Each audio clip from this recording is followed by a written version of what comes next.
If we survey Latin America as a region, we see extraordinary natural beauty, abundant natural resources, abundant and potential human capital, deep and rich cultural traditions, and yet, through much of the last century, a good many sadnesses.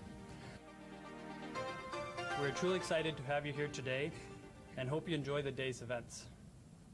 The organization committee would like to take this opportunity to thank all of our speakers for taking time out of their busy schedules in order to be here today. We'd also like to thank President Randell and Professors Becker and Singales for agreeing to take part in this groundbreaking conference.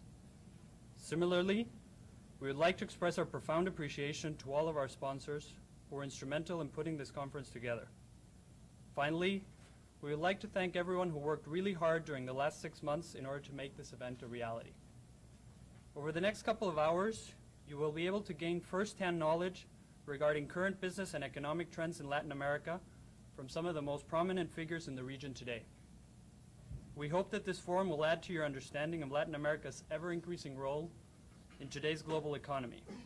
Additionally, we hope that you propose challenging questions for all of our day's speakers in line with the GSB's long-standing tradition of critical debate.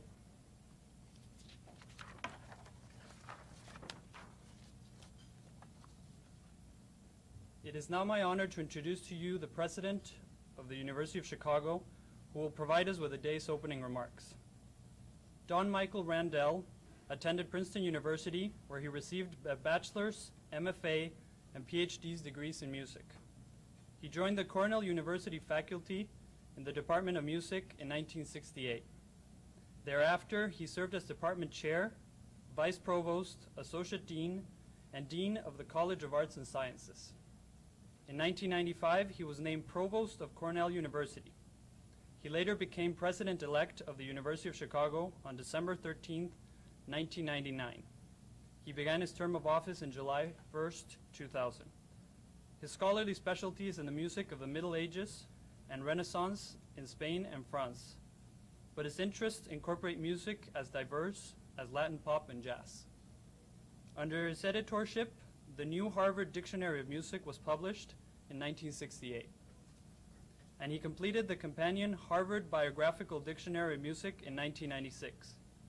President Randell also edited the Harvard Concise Dictionary of Music and Musicians, which was published in 1999. Please give a warm welcome to President Randell.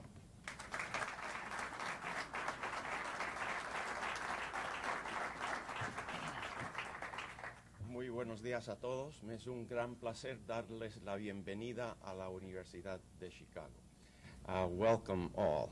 You will wonder what a professor of music is doing talking about any such thing. You know, it's un disparate total. The fact is, my family lived in Latin America for 30 years. It's the only home I know, really. And for that reason, it's a particular pleasure for me personally to welcome you all here and to say how important I think this session is going to be and how important such sessions will need to be if we're to confront the kinds of issues, opportunities, and problems that face Latin America.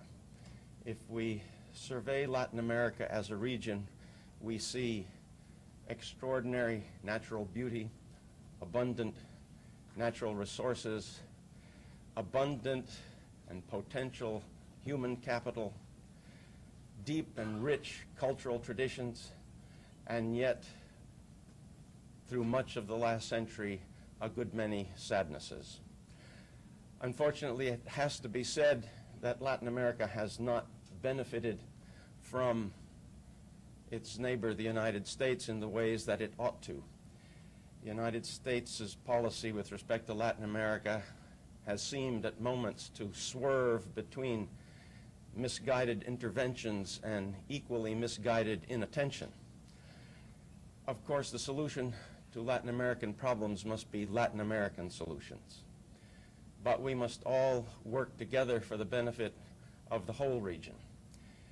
And the University of Chicago is an institution committed to the notion that ideas have the power to change reality. And ideas are fashioned by bringing together the best minds that can be assembled to think in a disciplined way about problems as well as opportunities. It's for that reason that we like to celebrate our deep intellectual ties to Latin America as a region, but then also to renew our commitment to the study of Latin America, to bringing together the best minds that can be assembled to think deeply about the opportunities of Latin America as a region and of the Western Hemisphere in general. Surely the world requires the best efforts that we can provide in order to address everything that faces us in Latin America and in the Western Hemisphere generally. I look forward to being a small part of today's activities. I hope that your discussions will be especially fruitful and productive, that they will lead to even more productive discussions about matters that matter to us all very deeply. Thank you very much for being here.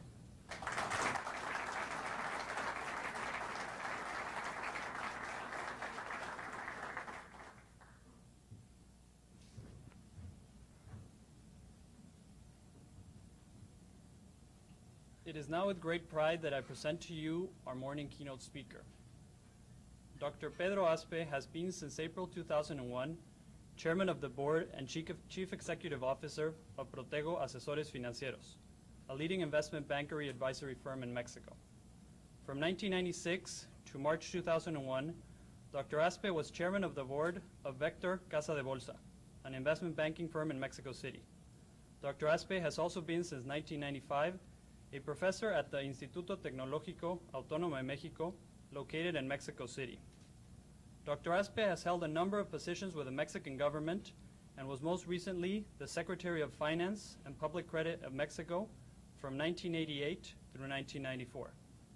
Dr. Aspe is a member of the Advisory Board of Stanford University's Institute of International Studies, of the Visiting Committee of the Department of Economics of MIT, and of the Center of Politics and Economics at Claremont University. Dr. Aspe also sits on the advisory board of Marvin and Palmer in Wilmington, Delaware, an American international group where he has served as the director of the corporation since 1996 and is chairman of the Audit Committee and member of the Executive and Financial Policy Committees. Dr. Aspe holds a PhD in economics from the Massachusetts Institute of Technology. Please join me in giving a warm welcome to Dr. Pedro Aspe.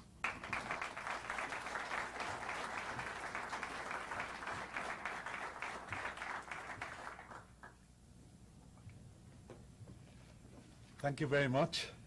I'm delighted to be back in the University of Chicago. I have been here 3 times. Even though I did not study here, I have the benefit of having had at MIT 3 Chicago professors and at the right time, and I must say that I learned a lot from them. When I was invited to talk about the lessons in Latin America, we were a little bit worried. I was a little bit, see? They asked me to talk about what lessons, what we have learned in Latin America from some of the good policies in the region in the last 20 years. And I was, you can always take any country and say, well, during this time or in that time frame or in that policy, they were doing the right things. But I thought it was not clear, a clear way to present, especially to you, which bulk of you are the students from Latin America, and you're going to go back to Latin America. And I thought it was lots more interesting and hopefully more useful to pick up one country who has done the bulk of the reforms, and and has delivered the best growth in the region. And this is Chile. And we have to ask ourselves, why is Chile the only country in Latin America that has been growing for the last 20 years without inflation? I think it's It's worth it. No other country has done it. Why only Chile? For 20 years, high copper prices, low copper prices, high interest rates in the world, recession in the U.S., recovery in the U.S., boom in the U.S., bust in the U.S., everything, and Chile keeps on growing, growing, growing. And I prepared this presentation trying, as a foreigner, I'm a Mexican, trying to look what can we learn in a humble way from Chile. The Chileans are usually very humble, so they are not going to teach us, they know how to do things, but they are not going to start teaching us. But I think we should learn from the Chileans. Okay, so I'm going to present three things. First, Chile and Latin America over the last 30 years, the economic performance. So we tried with Fernando Delgado, who just graduated from here. We tried to put together this economic data for 30-year period so that we can compare. Then we will go into some detail on the reforms of Chile, and then hopefully we'll get some conclusions. Okay. It's possible to distinguish 4 periods in Latin America in this time frame. The import substitution period of the 60s and the 70s, the debt crisis of the 80s, adjustment and structural change from the 80s to the mid-90s, and then the emerging market crisis to current periods, okay?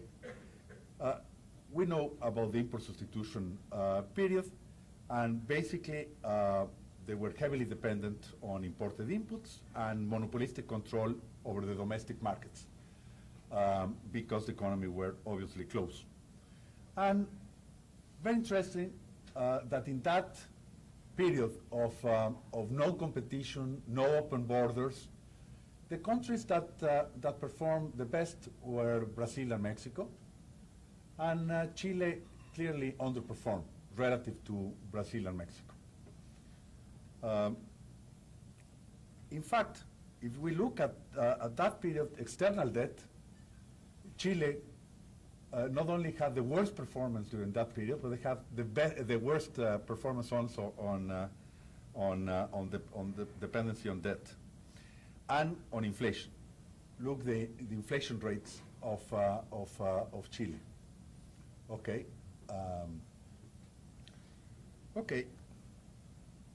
During the 80s, we go to the second period. Chile started doing some of the reforms, as we will see later on.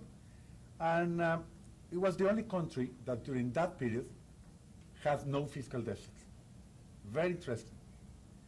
From having been the basket case of the 60s and 70s, suddenly they start equilibrating their public finances, and they have basically a zero, a perfectly balanced budget, which compares with Mexico. Just look at that. That's the early 80s, when we borrowed heavily to expand oil, and the chronic case of Argentina, which we know, and Brazil. Okay. Then what happened during those years? Well, now Mexico was the one that had the highest inflation rate. No, before was Chile in the import substitution, then Brazil and Argentina. Now it's here Mexico, and we have a very relative to Chile, a very unstable inflation index. Of course, I had to do a second graph because look at the scale. If I can turn on this, let me see. How do I turn it on? No. Okay. Well. Okay. Thank you. Okay. Look the scale. This is 140%. No, that's Switzerland. No, as compared to the Southern Cone with 3,500. Okay.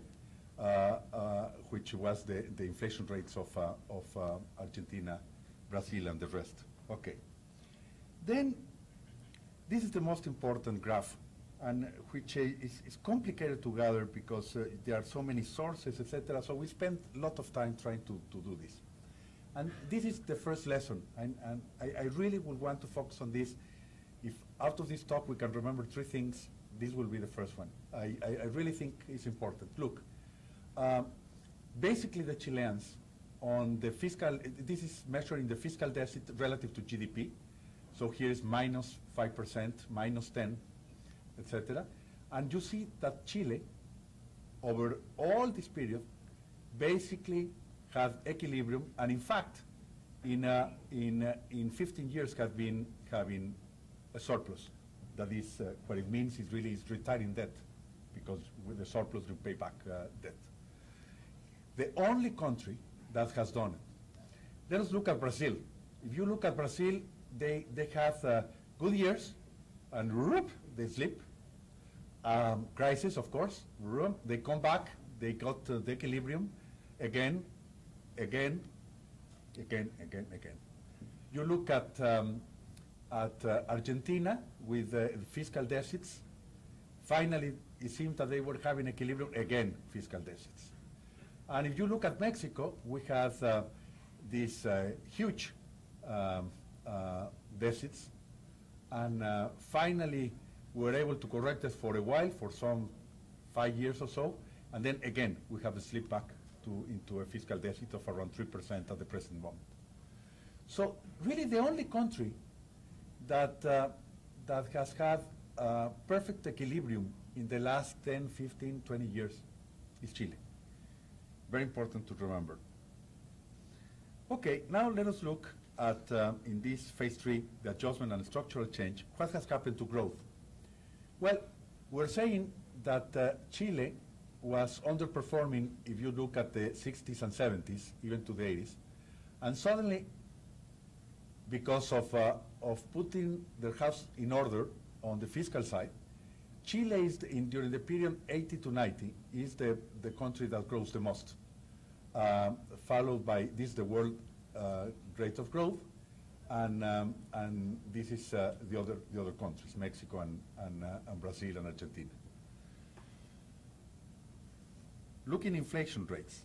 In inflation rates in that period, the only one that have extremely stable and converging inflation rates, Chile. Look Mexico, no? Venezuela, Argentina, Brazil, okay? Again, changing the index, no? The level. Okay. Let's go to some of the key reforms of Chile. Well, the first one was the tax reform that was done very early on by some of the graduates from this university, by the way. They really wanted to have, well, they substituted the sales tax for the value added, and they have the value added at one single rate across the board. And they reduce heavily the marginal income tax rates. This is now studied only in economic history, no? It's 30 years ago. But then a second phase was the reduction in public subsidies. And then they start returning enterprises which were illegally seized. Then they started the privatization, but not everything was privatized. And this is a second very important lesson from Chile. It is not true that everything has been privatized. And Codelco is a very good example of this, the main copper producing company of the country and one of the best in the world, which remain in state control. However, this has been a very efficient firm. And this is very important to remember. They have managed it with tremendous efficiency, and in fact, it's a source of revenue. Okay, and you can see the productivity growth of the company. Then the second reform, so the first one was on the public sector. The second reform had to do on trade, and on trade, they basically went to, they dismantled all controls to unification of the multiple exchange rates, and they replaced all the non-tariff barriers to tariffs, and then finally they have a uniform tariff rate of 10%. What they have done on the value added, one rate across the board. Now they have one rate, uniform tariff rate. They had one period of fixed exchange rates, then they went to flexible exchange rates, and then they start doing the trade accords. In fact, the first one with Mexico was signed in '92, but the second one was in '99, but the first one they did was with Mexico in '92. And these are all the ones that they have done, and of course now the U.S. trade accord, which is very important as we will see. The third reform had to do with the Social Security reform. As you know, the old system was based in a pay-as-you-go, which is very standard across the developing world, and that was changed to a full capitalized system, and they aim to simplify, unify the system. They have a minimum pension guarantee, but the individual capitalization benefits and the private and competitive administration of the pension funds is a reform not only which has been extremely successful in Chile, but they have exported it as technology to industrialize, well, first to the rest of Latin America. We copied it when I was in office in '91. We copied it with the Sistema Para el Retiro in '92 reform, and many of the countries in Latin America have followed the Chilean path. Not only those, but also 4 European countries, as you know. Okay, then the big reforms on the financial sector. That was a big change, not only on the privatization, but on the supervision and regulation, where they did a very good job. Then the labor market reforms, a tough period, the first one, but the second was liberalized, and they showed lots more flexibility. And as you know, this flexibility has meant a lot for the growth of the country. Privately, on privatization, the second stage, they did, finally, they privatized another 200, in fact 207 enterprises. So they finished up the job there, and decided that the other firms, they were not going to be privatized, but they had to be efficient, productive, and with never in the red. Okay, as part of the social sector reforms, they did an extremely important reform on the education sector, and this is the most interesting of all. Look at the public subsidies to the private sector as percentage of the expenditure in education, and this is the OECD average, and this is Chile. By the way, this is Canada, this is the US, okay? This is Paraguay, this is Mexico, okay? And big reforms on education, and they are spending a bulk of as no one else in education. Same thing on the social front is the pensions, then education, and then health and nutrition, and then the housing reforms. These are extremely important reforms that were coming along in parallel with economic reforms. Extremely important reforms, especially the one in health, has been very successful. Okay, third big lesson. They changed the judiciary system in a way that no one else has done it in Latin America. They have training, they have reforms where they separate all the administrative sections to the legal part. They introduce technology, they spend a lot more resources to the judiciary. They improve infrastructure. Basically, they modernize the whole system. And well, when you ask in the surveys that they do about the rule of law, that's the ranking in Latin America. This is Chile, this is Mexico, Brazil, rest of Latin America, Argentina, Venezuela. Okay, they have on political stability too. The health indicators too. Amazing. By the way, I hope that all of you have it clear that 5 years more of the present growth of Chile, and Chile will become in the year 2008, 2009, an industrialized economy by IMF standards. It's very important to remember that. Okay, this is the productivity growth of Chile, and if you see, they keep on increasing, no? Okay. Finally, what happened in this period? If you take the last 10 years, well, not only Chile outperformed the rest, more than double the rest, the growth, and this is extremely important. They have done it in the first period, 80 to 90 already, but in the second period, 6% versus 2% in the rest.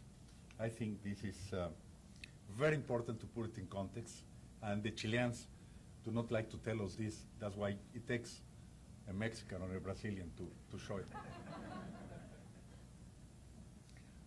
Okay. Now, it's very important that structural and current reforms get translated into tangible results. And the credibility of public institutions and macroeconomic stability is an example. These are indexes done, well, I have here the sources, and Chile is at the forefront in macroeconomic environment, in public institutions, by far, at the front. Okay, so let us sum up with some of the results. Since 80 and up to 2003, Chile is by far the economy that has grown the most of all Latin American countries, and that has exceeded the lowest inflation rate among the group. Why? Well, first, it's the only country with in the last 12 years without a fiscal deficit, and in the last 24, except for 1 year of 1%, basically, they have had no fiscal deficit. Second, is the country with the most open economy and the lowest tariff levels. Third, is the one of the most solid and enforced the judicial and the rule of law regimes. Fourth, the only one with highly productive, world-class state-owned companies. Fifth, country with a profound social reform in place. Sixth, the economy with efficient pension system reforms, growing capital markets. So, as it happens with most successful stabilization and adjustment programs, there is not a single reason for the ultimate success. However, some positive and negative lessons can be derived. First, lack of privatization is not an excuse of improductivity and excessive spending. Codelco is an example of how you can run a public sector company. It will be better if you can privatize it, but if not, at least make it productive. Second, rule of law and the judiciary reform are key framework for sustained economic growth. They are key for economic reforms. Third, this is maybe one of the most important lessons on Chile. Switch of political ideology of ruling party, going from right to center to left, has not changed economic policy. This is the most important thing. They have had surplus on the fiscal side with the right-wing government in place, with the center government, and with the left-wing government. So the socialists have maintained perfectly healthy public finances. And this is one of the lessons, and President Lago is to be commended for this incredible management that he has done on the macroeconomic front. Fourth, structural reforms at restoring the basic balances need to be put early on. One of the basic internal and external balances have been restored, and it is very important to keep them under control. Chile has shown us how. Fifth, for the efficiency, enhancing structural reforms, one needs to move in many fronts at the same time. Otherwise, the expected effects of specific reforms is substantially reduced. And this is particularly important for the social reforms. The social reforms have to come alongside with the main economic reforms. The private investment response to these reforms take a long, long time. Why? Because the private sector needs to be able to predict where incentives are going to be in the medium term before undertaking irreversible investment decisions. Here, predictability of policies can do much to accelerate the investment response. So you shift, you change policy, but you have to persevere. Why? Because the private sector has to be seen this policy as a permanent policy. And until it is seen as a permanent policy, then investment will flow in. And another big lesson from Chile is that all the regulation of the financial system has to come also with appropriate regulation and supervision. So here is the summary of the results. This is Chile. These are the rest. These are the rest of the countries. And Chile with a productivity growth of around 5%, and in our countries, up and down the rest. So I will want to end with a quote. Being here at the University of Chicago, I had to come back to a quote. Let me just put here the macroeconomic index, who is at the top? Rule of law, who is at the top? Corruption index, obviously it's honesty at the top. Technology index, who is at the top? And I end with this quote. Thank you.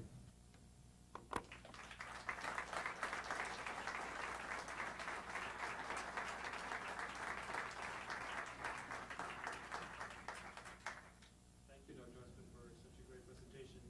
We will now open the floor for questions. Please.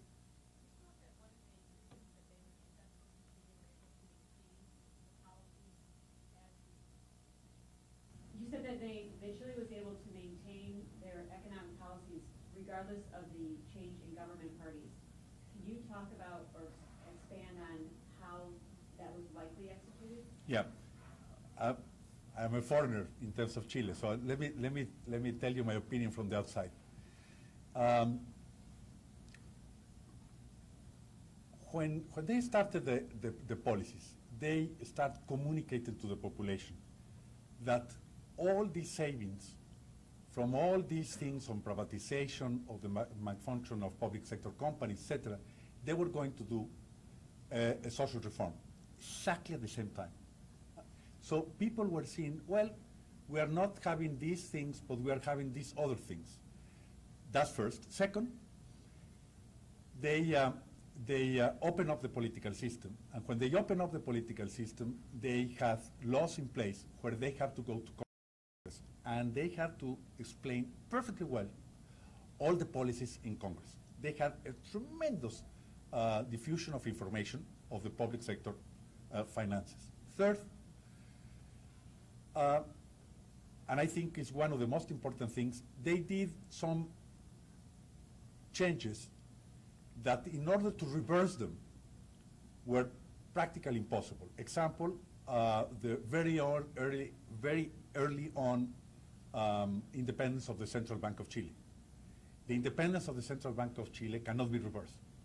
And so what you know perfectly well, when you go into a country and you say, well, what's the legal framework for the independence of the central bank? Is this a constitutional reform, or is this a legal reform, or is this a presidential decree? If it is a presidential decree, well, you know perfectly well that it can change like the weather in Chicago, no? If it is with a legal, well, it takes a year.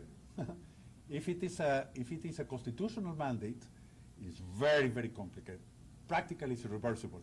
And if it is a constitutional arrangement, like in some of our countries, like in Mexico, that you need a 2/3 majority in Congress, then once that you approve the constitutional amendment, is irreversible.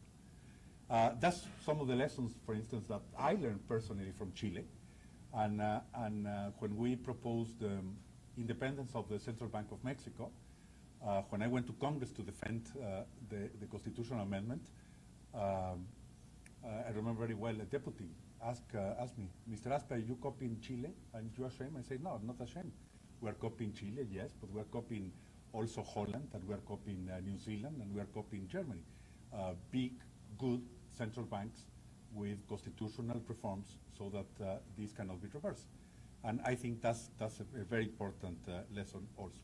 And last but not least, the big challenge, of course, was 3 years ago when the election gave to the socialists the majority. And very interestingly enough, look what President Lagos has been saying. Amazing. He said, we are going to maintain macroeconomic stability. We are going to maintain fiscal equilibrium. I mean, that was out of the question. That was a state policy, not a governmental policy, because that crosses boundaries from left to right. And then he said, but we have to work lots more with respect to social spending. And for instance, he proposed, he said, in my first year of administration, I'm going to spend a lot on bringing broadband to each of the public primary schools in Chile. And Chile is the only country who has now broadband in all public schools. We cannot have it in the high districts of Mexico City. No? They have it everywhere. But they have done that within the budget, within the recognition that there are scarce resources and that you are not going to have a public deficit, because if you go to public deficits, then et cetera, comes. So I think that's the reason. But the test has been passed in the last 2 years. Yes. It's clear, first of all, thank you for the insightful comments and detailed presentation. My name is Sean Marshall. I'm not a Chicago grad, I'm a Public grad. But my question is, not to take you off the hook for Mexico, it's clear with everything going on politically in Mexico now, it probably won't be reformed until the next election.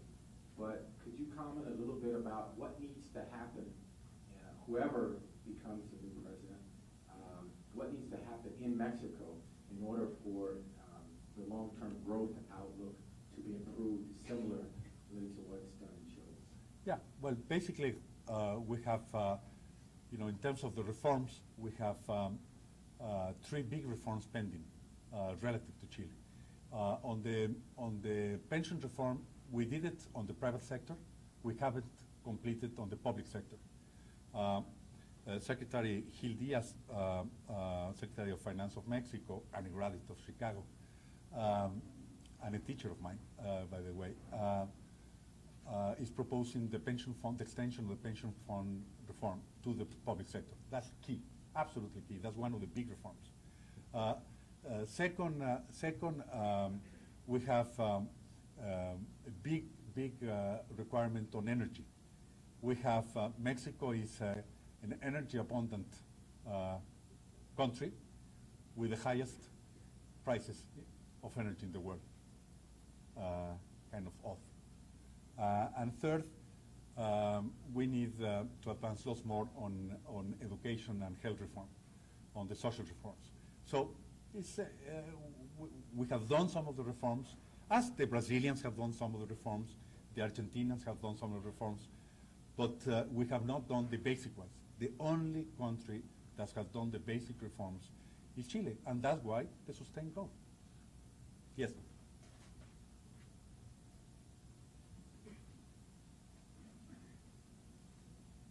Good morning, Jim Zurich. I'm actually a Chicago boy here myself, but actually lived in Chile from 93 to 2000. In fact, I was very privileged to live there as an expat. In fact, my neighbor was Carlos Massad, the president of the central bank. Very interesting to get a bird's eye perspective now, taking a step back, looking at the economic turmoil. In particular, Latin America and other countries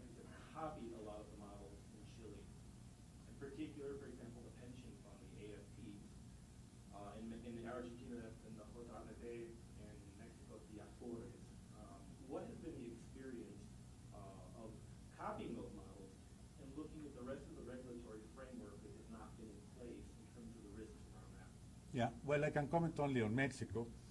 We have the capitalization system only for the private sector pension funds, not for the public employees. Okay, so it's not a complete copy of the Chilean model. We copy the first part, and then in the way the reforms stop. The results have been, I would say, quite astonishing in Mexico. I would say a total success. Let me just give you three or four examples of what has happened with the Afores in Mexico. First, this is the first time in Mexico that we have long-term credit. And we have long-term credit because it's the first time that we have long-term deposits or long-term savings. When I was a kid, I used to go to Houston with my parents, and I remember that I said, what a strange country. Why do they sell cars by the month? And my father would say, what's that? Where did you learn that? I said, well, they say that this car costs $360. Why do they sell it per month? And we didn't understand well, because you have 5 years credit. And why do they sell these houses for the month? Is a monthly payment, and you have a mortgage of 25 years. 25 years, my God, we cannot get a credit in Mexico in 25 months. And you know, I always had that since I was a kid. So when they did the first, Jose Piñera did the first reform in Chile, I have met him in Cambridge because he was studied at Harvard when I was at MIT. And we got together and then start introducing this reform. And okay, so let me just give you one example of long-term credit. Today, under the Afores, we have rough numbers, $50 billion. And the average tenure is 30 years. How do I get that? Very simple. The average worker in Mexico is a 35-year-old, and the average pension age is 65. So you have 30 years on average these deposits, which are today $50 billion. Second, they are growing at 20% per annum. And they are going to grow at that rate, even though the economy is growing much less. They are growing at that tremendous pace. And third, this is the reason why there is a housing boom in Mexico. Why? Because you can get a mortgage today in Mexico for 20 years. How can you get a 20-year mortgage? Oh, because we have deposits of 30 years. Why can't you get in Mexico a fixed peso rate of 10 years? Oh, because we have deposits on the other side, etc. So I think it's a tremendous reform. It has been managed by the private sector. There are 40 or 50 Afores, I don't know, something like that, and they compete, etc. And of course, there is always room of improvement. There are criticisms that the fees are too high, etc. Yes, and they are improving these things. They are saying that they should be open up to not to have only government paper, but to have foreign equities, as in Chile. We just received the announcement in Mexico last month that Afores will be able to diversify their portfolio, buying up to 10 or 15% on foreign paper, and which is extremely important, as you can imagine, to diversify your risk, because if not, you have only Mexican risk, and you want to diversify worldwide your risk. And the government has been criticized because the deregulation is going too slowly. I think they're going at fine pace. I really don't criticize them on that. I think they have done a very good job. They are gradually opening up with very good supervision. We're creating the competitive atmosphere for all the pension reform. So this is a Chilean idea that has spread Latin America and the world. Now, what is important is to have a good legal system behind the Afores, because if there is a crisis and then politicians can take over those assets, well, then it's a disaster. Thanks God, in Mexico we have not had a bad experience on that front. Yes?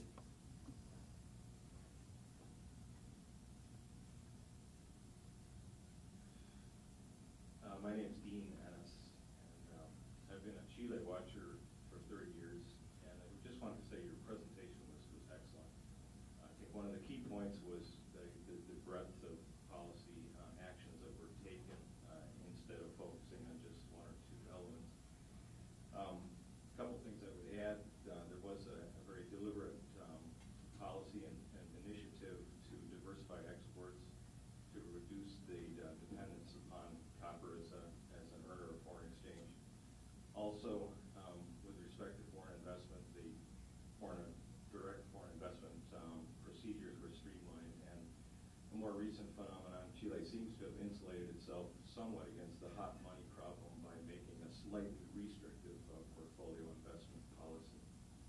I agree with both comments. I think that the first one is particularly important. Well, both of them are, but I will want to expand a little bit on your first comment. Take what trade can do to you in terms of diversification of your exports.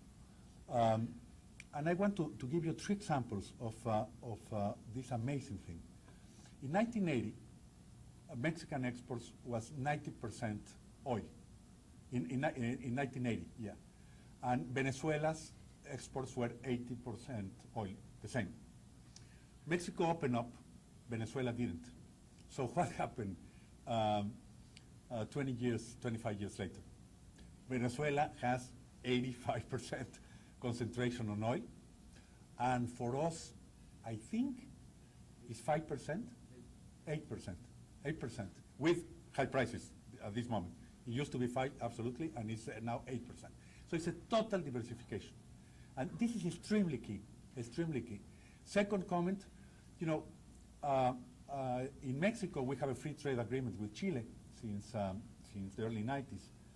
And one of the amazing things that you see in Mexico is early on, I mean 10 years ago, was that we could afford to buy salmon, no? And said, where is this salmon coming from? From Chile. And Chile in the 80s didn't have salmon in Santiago, forget about exports. And it's amazing what they have done. And the other side is the Chilean wines, no? Which has become a very robust industry with a tremendous quality. These are the changes that trade brings to you, that no central panel could say, oh, I think in Chile we can export salmon. I mean, the market can do it, but you have to provide incentives, and you have to put in place a framework of permanence, of long-term vision, where the private resources could be allocated for their more efficient use. I take 2 more questions. We still have time. Yes, please.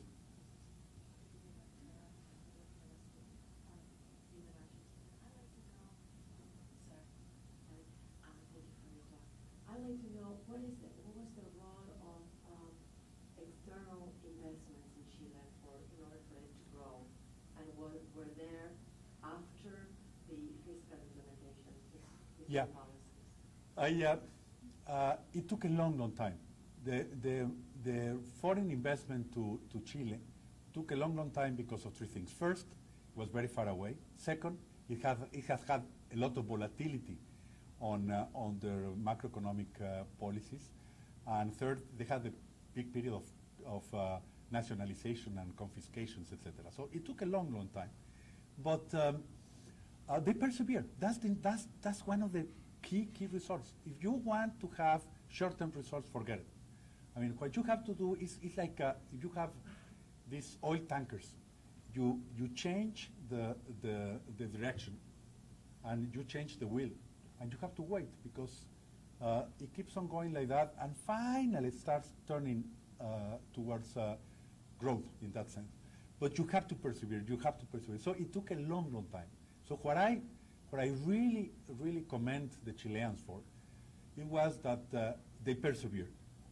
A lot of people were criticizing them. Oh, they opened. They are not bringing enough foreign investment. Look, this is a mistaken policy, etc. And they persevered. They persevered. And now they have. And in fact, now with the pension reform, in fact, they don't need it anymore. I mean, they are starting to be a capital exporter country because wages have been going up, and it's like the U.S. in the 19th century versus the U.S. in the 20th century. No, I mean, in the beginning you have a current account deficit, which is perfectly okay because you are a net capital importer. You use these proceeds correctly, and you build up infrastructure, build up all these things, and eventually you start be neutral, and eventually you will be a capital exporter. Chile in the next, in the next decade, 2010, 2020, I bet they will be a net capital exporter. They have done everything well. Yes.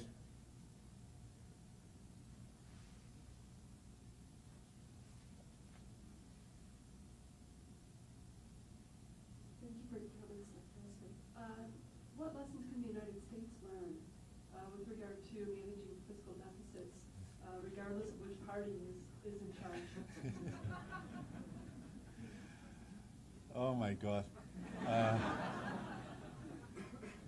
I think we need a Chilean to tell you, not a Mexican, not certainly me. Yeah, the only thing I could tell you is the following. I'm not worried or embarrassed for short-term deficits. Yeah, you have supply shocks, and where if you have a temporary fiscal deficit, it wouldn't be a disaster for me. What I think is really a disaster is to have increasing deficits without the policy to correct them. And I have always learned the lessons on the fiscal side. I really believe on fiscal prudence, and I think you ought to start discussing that lots more right now, because if you think that the world is going, when you have a huge fiscal deficit in an open economy, the mirror image is that you have a big current account deficit. And you can have current account deficits for two reasons. One, because you have a perfectly balanced budget and people will want to invest in your country because there are a lot of opportunities, which is the good current account deficit, or the bad current account deficit, which is when you have a huge fiscal deficit. I'm afraid you are having the second one. And the thing is, if people will be willing to keep on financing 500 billion per annum, the U.S., and the answer is no. I think no way. So what we are going to see, I think, is that either you have to increase interest rates fast, or you do not increase it fast enough. While you correct the fiscal deficit, you are going to see a depreciation of the dollar. And that's exactly, I think, what we are going to see. But eventually you will have to face it. But anyhow, this is election time. I hope that you Americans discuss it, because the rest of the world will not be able to finance you. You are too big. I take one last question. I'm back. Yes?